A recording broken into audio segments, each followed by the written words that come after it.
দেখো আর মাছটা ভেজে লালচে লালচে করে ভেজে তুলে নিয়েছি। এবার কড়াইতে তেলের মধ্যে সর্ষের তেলের মধ্যে অল্প একটু সাদা জিরে দিলাম, একটু তেজপাতা একটা, আর এই যে অল্প একটু পেঁয়াজ কুচি।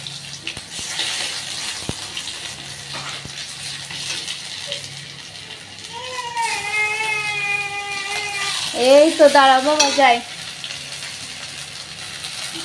কাঁচা টমেটো,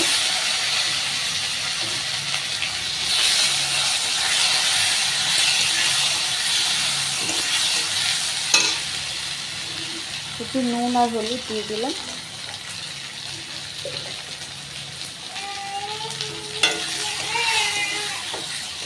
কি হয়েছে বাবু?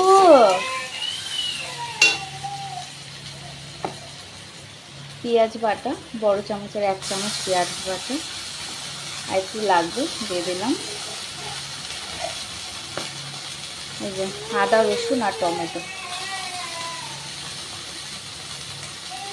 এটা হচ্ছে গোটা জিরে, ধনে, শুকনো লঙ্কা, এলাচ, দারচিনি পেস্ট।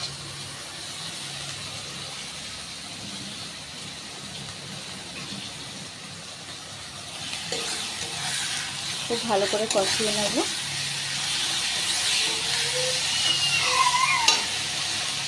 আর ছোটো মেয়ে ওদিকে কাঁদছে। আসছি বাবা, আসছি, এখনো ঘুমাবে, ওই জন্য কাঁদছে। হ্যাঁ, একটু হলুদ দিলাম, নুন তো আগেই দিয়ে দিয়েছি। এবার এটাকে আরও 2-3 মিনিট ভালো করে কষিয়ে নেব, তারপরে জল দেবো। কষিয়ে নিয়েছি, এটার মধ্যে অল্প একটু জল দিয়ে দেবো, জল দিয়ে আরও ভালো করে কষিয়ে নেব।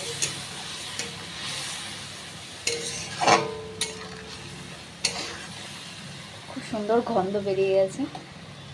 টমেটোটা আর একটুখানি সেদ্ধ হবে, আর একটুখানি খুব ভালো করে আর একটু কষাতে হবে, তারপরে আলু আর পেঁপে সেদ্ধটা দিয়ে দেবো।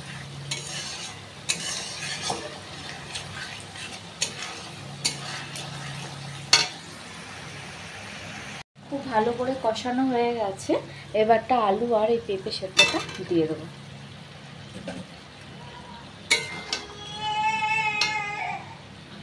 যাই বাবু,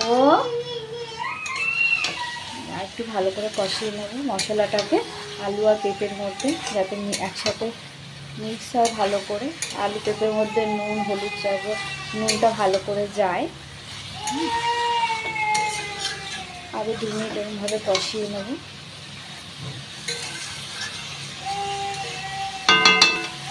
এবারটা জল দিয়ে দেবো, কষানো হয়ে গেছে। ওকে কোলে নিয়েই কাজ করতে হচ্ছে, তোকে নিচে রাখলে আরও বেশি করে কাঁদছে। এবার এটার মধ্যে গরম জলটা ঢেলে দেবো, তোমরা আন্দাজ মতো দিয়ে।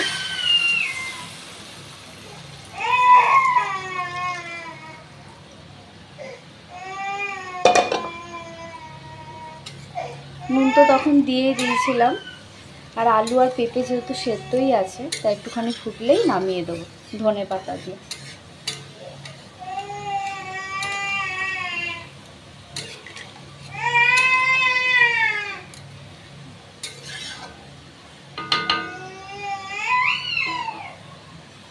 এবারটা মাছ ভাজাগুলো দিয়ে দেবো।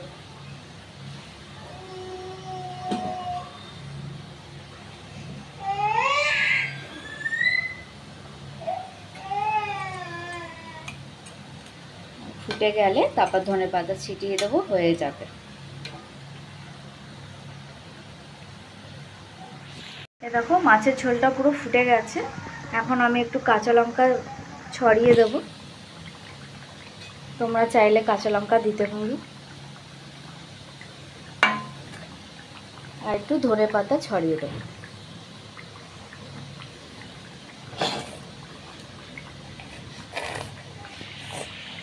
দেখো কত সুন্দর কালারটা এসছে। এরকম গরম গরম ভাত দিয়ে এরকম আর মাছের আলু পেঁপে দিয়ে ঝোল দিয়ে খেতে খুব ভালো লাগে। সাথে একটু বেগুন ভেজেছি। এই দেখো হয়ে এসছে, এটা নামিয়ে নেব।